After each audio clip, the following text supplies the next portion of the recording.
1 മുതലുള്ള വാക്യങ്ങൾ. അവർ കടലിന്റെ അക്കരെ ഗദരദേശത്തു എത്തി. പടകിൽ നിന്ന് ഇറങ്ങിയ ഉടനെ അശുദ്ധാത്മാവുള്ള ഒരു മനുഷ്യൻ കല്ലറകളിൽ നിന്ന് വന്ന് അവനെ എതിരേറ്റു. അവന്റെ പാർപ്പ് കല്ലറകളിലായിരുന്നു. ആർക്കും അവനെ ചങ്ങല കൊണ്ടുപോലും ബന്ധിച്ചുകൂടാഞ്ഞു.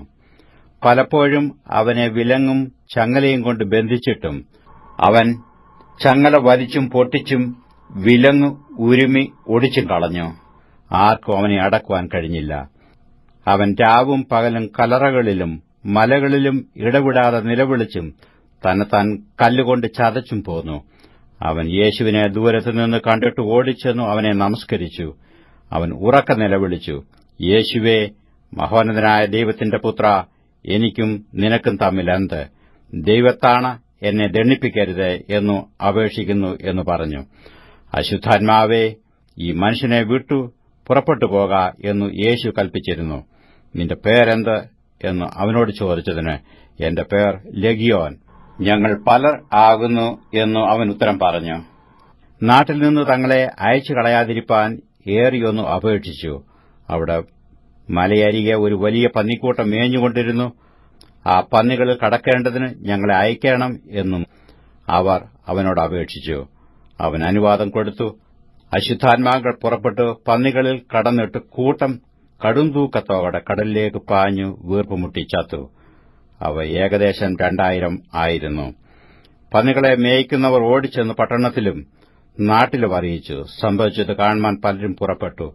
യേശുവിന്റെ അടുക്കൽ വന്ന് ലെഗ്യോൻ ഉണ്ടായിരുന്ന ഭൂതഗ്രസ്തൻ വസ്ത്രം ധരിച്ചും സുബോധം പൂണ്ടും ഇരിക്കുന്നത് കണ്ടു ഭയപ്പെട്ടു. കണ്ടവർ ഭൂതഗ്രസ്തന് സംഭവിച്ചതും പന്നികളുടെ കാര്യവും അവരോട് അറിയിച്ചു. അപ്പോൾ അവർ അവനോട് തങ്ങളുടെ അതിർ വിട്ടു പോകുവാൻ അപേക്ഷിച്ചു തുടങ്ങി. അവൻ പടകു ഏറുമ്പോൾ ഭൂതഗ്രസ്തനായിരുന്നവൻ താനും കൂടെ പോരട്ടെ എന്നു അവനോട് അപേക്ഷിച്ചു. യേശു അവനെ അനുവദിക്കാതെ, നിന്റെ വീട്ടിൽ നിനക്കുള്ളവരുടെ അടുക്കൽ ചെന്ന് കർത്താവ് നിനക്ക് ചെയ്തതൊക്കെയും നിന്നോട് കരുണ കാണിച്ചതും പ്രസ്താവിക്ക എന്നു അവനോട് പറഞ്ഞു. അവൻ പോയി യേശു തനിക്ക് ചെയ്തതൊക്കെയും ദെക്കപ്പോലി നാട്ടിൽ ഘോഷിച്ചു തുടങ്ങി. എല്ലാവരും ആശ്ചര്യപ്പെടുകയും ചെയ്തു. യേശു വീണ്ടും പടകിൽ കയറി ഇക്കരെ കടന്നു. കടലരികെ ഇരിക്കുമ്പോൾ വലിയ പുരുഷാരം അവന്റെ അടുക്കൽ വന്നുകൂടി. പള്ളിപ്രമാണികളിൽ യായിറസ് എന്നു പേരുള്ള ഒരുത്തൻ വന്നു അവനെ കണ്ട് കാൽക്കൽ വീണു. എന്റെ കുഞ്ഞുമകൾ അത്യാസനത്തിലിരിക്കുന്നു, അവൾ രക്ഷപ്പെട്ട് ജീവിക്കേണ്ടതിന് നീ വന്നു അവളുടെ മേൽ കൈവെക്കണമേ എന്ന് വളരെ അപേക്ഷിച്ചു.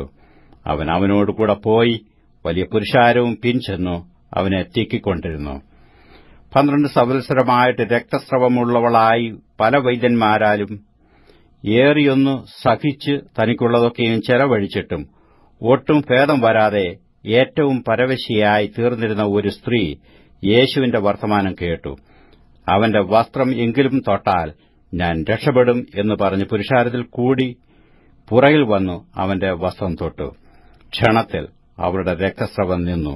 ബാധ മാറി താൻ സ്വസ്ഥയായി എന്നു അവൾ ശരീരത്തിൽ അറിഞ്ഞു. ഉടനെ യേശു തങ്കൽ നിന്ന് ശക്തി പുറപ്പെട്ടു എന്ന് ഉള്ളിൽ അറിഞ്ഞിട്ട് പുരുഷാരത്തിൽ തിരിഞ്ഞു, എന്റെ വസ്ത്രം തൊട്ടത് ആർ എന്ന് ചോദിച്ചു.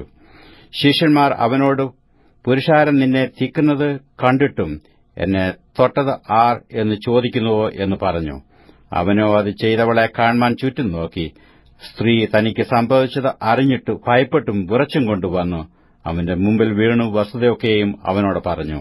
അവൻ അവളോട്, മകളെ, നിന്റെ വിശ്വാസം നിന്നെ രക്ഷിച്ചിരിക്കുന്നു, സമാധാനത്തോടെ പോയി ബാധയൊഴിഞ്ഞു സ്വസ്ഥയായിരിക്ക എന്ന് പറഞ്ഞു. ഇങ്ങനെ പറഞ്ഞുകൊണ്ടിരിക്കുമ്പോൾ തന്നെ പള്ളിപ്രമാണിയുടെ വീട്ടിൽ നിന്ന് ആൾ വന്നു, നിന്റെ മകൾ മരിച്ചുപോയി, ഗുരുവിനെ ഇനി അസഹ്യപ്പെടുത്തുന്നത് എന്തിന് എന്ന് പറഞ്ഞു. യേശു ആ വാക്ക് കാര്യമാക്കാതെ പള്ളിപ്രമാണിയോട്, ഭയപ്പെടേണ്ട, വിശ്വസിക്ക മാത്രം ചെയ്യുക എന്ന് പറഞ്ഞു. പത്രോസും യാക്കോബും യാക്കോബിന്റെ സഹോദരനായ യോഹന്നാനും അല്ലാതെ മറ്റാരും തന്നോടുകൂടെ ചെല്ലുവാൻ സമ്മതിച്ചില്ല. പള്ളിപ്രമാണിയുടെ വീട്ടിൽ വന്നാറെ ആരവാരത്തെയും വളരെ കരഞ്ഞു വിലപിക്കുന്നവരെയും കണ്ടു. അകത്തു കടന്നു. നിങ്ങളുടെ ആരവാരവും കരച്ചിലും എന്തിന്? കുട്ടി മരിച്ചിട്ടില്ല, ഉറങ്ങുന്നത്രേ എന്നു അവരോട് പറഞ്ഞു. അവരോ അവനെ പരിഹസിച്ചു. അവൻ എല്ലാവരെയും പുറത്താക്കി കുട്ടിയുടെ അപ്പനെയും അമ്മയെയും തന്നോടുകൂടെയുള്ളവരെയും കൂട്ടിക്കൊണ്ട് കുട്ടി കിടക്കുന്ന ഇടത്ത് ചെന്ന് കുട്ടിയുടെ കൈക്ക് പിടിച്ചു. ബാലെ, എഴുന്നേൽക്ക എന്ന് നിന്നോട് കൽപ്പിക്കുന്നു എന്നു അർത്ഥത്തോടെ തലീത ഖൂമി എന്നു അവളോട് പറഞ്ഞു. ബാല ഉടനെ എഴുന്നേറ്റ് നടന്നു. അവൾക്ക് 12 വയസ്സായിരുന്നു. അവർ അത്യന്തം വിസ്മയിച്ചു. ഇതാരും അറിയരുത് എന്ന് അവൻ അവരോട് ഏറിയൊന്ന് കൽപ്പിച്ചു. അവൾക്ക് ഭക്ഷിപ്പാൻ കൊടുക്കണമെന്നും പറഞ്ഞു.